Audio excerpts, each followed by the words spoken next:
Сәлем достар, бүгін сіздермен сосисковый тесті дайындайтын боламыз. Қамыры өте жұмсақ.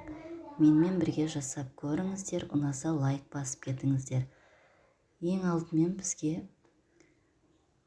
ұнымызға сармаймызды салып, бөлме температурасында болу керек сармай, крошка жасайтын боламыз.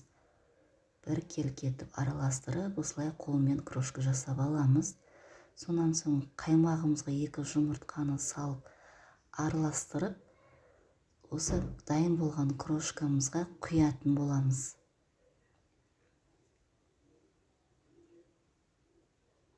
Сонан соң тұзымызды сеуіп, кішкене тұзды көп сеппейміз, азырақ қана тұз саламыз да қолымызбен қамыр илейтін боламыз.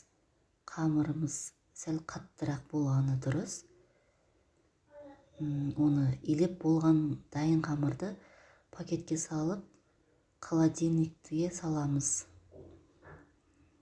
Бір күнге қойсаңыздар да болады. Мен осылай 2-ге бөліп алдым. Сіздер бөлмей жайсаңыздар да болады. Өзіме ыңғайлы етіп 2-ге бөліп алдым. Оны жұқа етіп жайып шығамыз. Жан жағы жыртылып, үзіліп жатса, одан қорықпаймыз қыздар. Себебі қамырымыз песочный қамыр болу керек.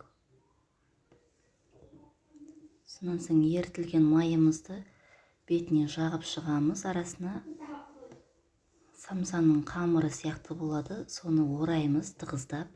Арасында ауа болмау керек қыздар. Нығыздап орап шығатын боламыз. Орап болған соң, оны пакетке салып, 40 минутқа мұздатқышқа салып қоятын боламыз. 40 минуттан кейін алып істетеміз. Морозильнигіне астына мұз қатыратын жерге салуға болмайды қыздар. Қамыры арасында ауа кірген жерлері ашылып қалуы мүмкін. Осылай бөліктерге бөліп кесіп шығамыз. Сонан соң кішкене ұн себе отырып, сопақша тәрізде жайып аламыз қыздар. Жайып шығамыз. Жайылған қамырымыздың ортасын тіліп, пышақпен сосискамызды ораймыз. Дәл осылай видеодағыдай ораңыздар.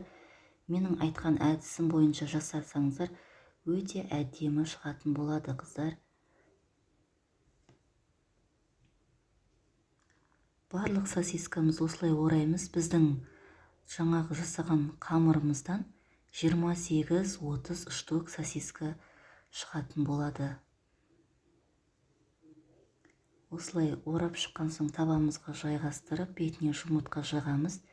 Мен бетіне күнжіт септім. Сіздер сеппесеңіздер де болады. Күнжіт сепсеңіздер дәмдірек болады. Қызып тұрған пешке саламыз. Пешіміз қызып тұру керек. Қызып тұрған пеште қызарғанша пісіріп аламыз.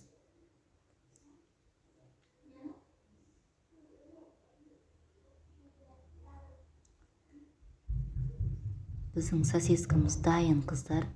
Өте жұмсақ болып піседі, дәмді. Қамыры енді керемет болады. Ұнаса маған лайк басып тіркеліп кетіңіздер, пікір жаза кетіңіздер.